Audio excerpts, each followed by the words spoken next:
Kante ajaa'ibuma yaa harka nyaatatti ajaa'ibuma kan faanni keentolle ajaa'ibuma gaadii galaanii fi ajaa'ibuma kan haacee koo nyaatte ajaa'ibuma keenya baarana olee boolee warraati argina osoo nun qorii madaan kaleessa arras nun tollee kunoo ilmeessa osoo nun qorii madaan kaleessa arras nun tollee kunoo ilmeessa.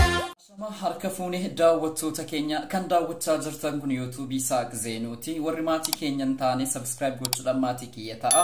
Warri kaan immoo like share gochuudhaan cinaa keenya dhaabbadha isiniin jenna. Guyyaa guyyaadhaan yeroo yeroodhaan torbaniin oduuwwan dinqisiisoodhaa fi oduuwwan ho'aa akkasumas haala biyyi keenya keessa jirtu kan isin biraan geenyu ta'a.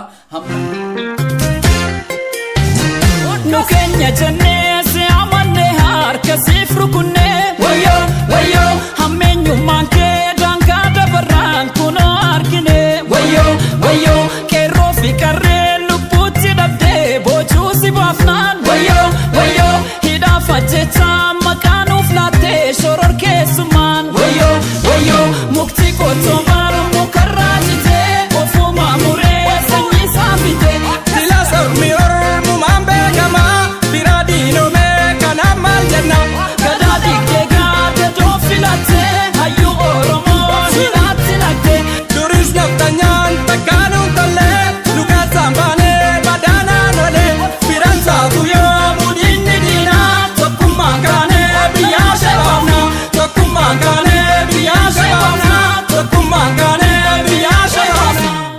Oduu ammee qabna jechuudha.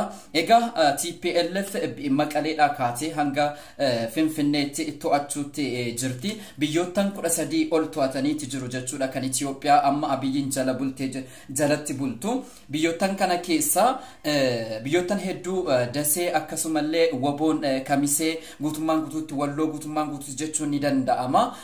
Kana malees immoo daangaa Oromiyaa akkasumas immoo daangaa Finfinnee hunda keessa akkasumas Finfinnee dursanii qabataniiti jiru jechuudha. Akka odeessaaleen tokko keessoodhaan dhaqqabaa jirutti humni TPLF fi humni ABO jechuudha. Torban kana keessa Finfinnee ni qabatamu jedhameeti yaadama. Kanarraa waan tokko isin biraan geenya. Akkasumas immoo oduun Abiyyi maatii isaa gara biyya alaatti godaansaa jira ofiisaatis bakki inni jiru hin jiru jechuun ni danda'ama. Kaan gaardoliin isaa itti garagalaniiti. Akkasumas immoo wal dhabdeen Amaaraa fi isa gidduu jiru baay'ee ho'aa waan jiruufi innis lubbuu isaa baafachuutti jira jechuudha. Biyyoota inni itti baqatullee biyyoota muraasadha. Akkasumas dippiloomaasii biyyoota adda addaatiin qabu hunda isaa adda kukkuteeti jira jechuudha. Kanaafuu bakka itti baqatu hin qabu. Dhumni isaa as dhiyaattee jirti jechuudha. Yeroo ammaa kana keessatti mana hidhaa Qaallittii keessa warri jiranu hidhamtoonni siyaasaa Oromoo akkasumas hidhamtoonni hedduun illee jechuudha. Amma yaada adda addaa achi keessaa kakka'aa jiruuni. Gidduu kana keessatti Waboon humna qabuuni Finfinnee erga to'ateen booda jara sanaaf eegumsi akka godhamaa jiru odeessaaleen adda addaan dhaqqabeeti jira. Egaa mootummaa Abiyyi kufaatii guddaan isa mudateeti jirti. Wayyaaneen yookaan TPLF uffata normaala uffatanii Finfinnee seenanii meeshaaleen akka gurguddaan sesseenaati jiru. Akkasumas Waboonis durseetuyyuu magaalaa Finfinnee to'ateeti jira jechuudha. Dhumni Abiyyi waan waliin ilaallu ta'a jechuudha.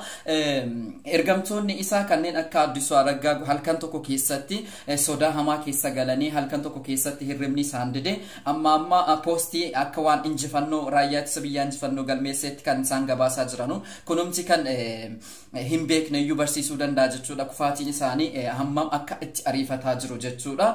Kanaaf dabalataani Daaqoon Daani'el jechuudha ibsa miidiyaa irratti baaseeni Walloon kan isiin to'atamte Daseen kan isiin to'atamte Oromoo waan keessa baay'atuu fi baandonni waan keessa baay'atuu fi jechuudhaan kan inni ibsitu jira jechuudha. Walloon kan Oromoo akkuma taateen beektu akkasumas immoo Walloon guutummaan guutuutti kanaan duratti baay'ee humna Amaaraatiin Liyyuu Hayilee Amaaraatiin waan miidhamaa turteef jechuudha. Maatii hedduu loowwan hedduun irraa wareegamaniiti jiru. Kana jennaan uummanni Walloo hundisaatu hidhatee bosona seenee Walloodhaan Waboodhaan waliin ta'uudhaan Kamisee to'annoo isaanii jala oolchaniiti jiru jechuudha. Egaa artistoonni biltiginnaa guyyaa guyyaatti wanni isaan posataa jiran sodaa hamaa keessaa akka galanidha kan isaan mul'isu kan ni mul'isu jechuudha. Fakkeenyaaf caalaan yeroo ammaa kana keessa tokkummaa kan nuti qabaachuu dandeenyu namoonni hedduu weellistoonni Abiyyiif sirbaabaan sodaa hamaa keessa galanii jiru biyyatti baqatan illee hin qabani namni Oromoon qabdee bakkatti baqatu hin qabu jechuudha. Kana jennaan ummanni Oromoo yeroo ammaa kana keessa woboo cinaa dhaabbachuu qaba. Kamiinis haa ta'u kamiin mootummaan kun nurraa buqqa'uu danda'uudha qaba. Akkasumas lammiileen kan keenya mana hidhaa biyya Saudi Arabiyaa keessatti rakkachaa jiranu osoo mootummaan kun kan isaan baasuu danda'u mootummaadhuma isaaniiti. Mootummaan isaanii kun immoo ofiyyuu bulchuu hin dandeenye maatii ofiyyuu bulchuu hin dandeenye yeroo ammaa kana keessatti illee baay'ee ofii isaatiif bakkatti baqatu dhabeetu kan inni cinqamaati jiru jechuudha. Kanaaf biyyi keenya bilisummaa argatti taanaan woboon Oromiyaa ni dhuunfata taanaan isinis ba'uudhaaf guyyaa muraasa keessatti ni baatu mana daraaraa sana keessaa jechuudha. Kanaaf jennaan mootummaan Itoophiyaa haala muddamaa keessaa akka jirudha. Inni dabalata maatiiwwan isaa ilmoolee isaallee gara biyya alaatti godaanseetti jira jechuudha. Kun wanti inni agarsiisu akka baqachuudhaaf qophaa'ee jiruttidha kan inni agarsiisu. Ofumaa isaatiif wamma bakka inni jiru hin beekamu. Gaardoliin isaa Republican Guardians isatti garagalaniiru jechuun ni danda'ama. Finfinnee keessa haalli amma jiru baay'ee ulfaataadha jechuudha. Wobooniif TPLF Finfinnee qabatanii Finfinnee miila tokkoon dhaabbataa jirti. Amaaraa kililiin keessa warri faannoo jedhamanu warri Liyyuu Haayiliin jedhamanu erga daseen to'atamteen booda kaan baqatanii gara Finfinneetti deddeemaati jiru. Akkasumas immoo TPLF Finfinnee keessa galte Woboonis Finfinnee keessa galteetti awwaalchi nafxanyoota Finfinnee keessatti ta'uu ni mala jechuudha. Haalli amma keessa jiru baay'ee waan nama yaaddessuudha. Kanaaf jennaani hayyoonni Oromoo aktivistoonni Oromoo waan kana irratti babal'inaan dubbachaati jiru. Gaazexaawwan biyyoota alaa biyyoota keessaallee akka TPLF injifannoo gurguddaa isaa goonfataa jiran kan gabaasaa jiran Reuters hanga BBC'tti jechuudha. Kanaaf injifannoon as dhiyaataati jirti. Mootummaan gabroonfataan harka nyaatettiin hojii isaa argachuudhaaf guyyaa muraasatu isaa hafee hirriba dhabaniitu iyyuu hirriba keessa waan abjuu keessa jiranitti fakkaatu. Ija tokko dunuunfatanii ija tokko rafaati jiru jechuudha. Ija tokkoon ilaalaati jiru warri mootummaa deeggaranu. Egaa akkanumatti ammoo warri PP magaalaa Jimmaa keessatti da'oo godhattee Jimmaan akka waan Oromoon keessa hin jirre yookaan Jimmaan akka Oromiyaa keessa hin jirreetti Oromoodhaaf Jimmaa walitti buusuudhaaf baay'ee tattaafataati jiru jechuudha. Sabboontota hedduu akka isaan hidhaman godhaati jiru. Egaa dhumni mootummaa abbaa irree gabroonfataa kuni guyyaa muraasa keessatti kan injifannoon boolla awwaalchaa isaaf qophaa'e keessa ummanni Oromoos ta'e sabaaf sablammiin biyyattii sana akka tokkummaadhaan dhaqee awwaalu ajajni dabarfateeti jira jechuudha.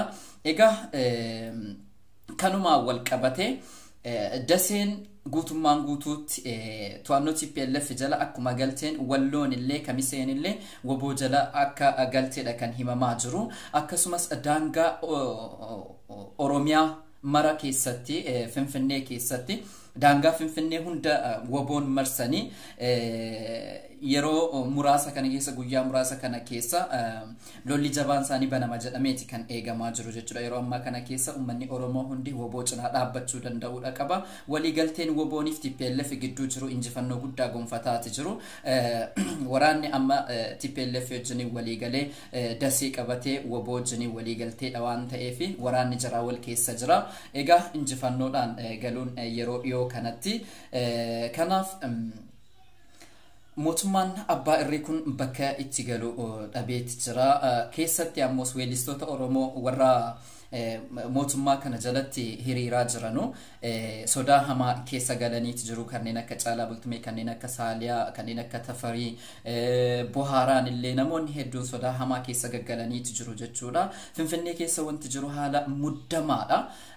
Egaa waan kana bullee waan laallu ta'a jechuudha.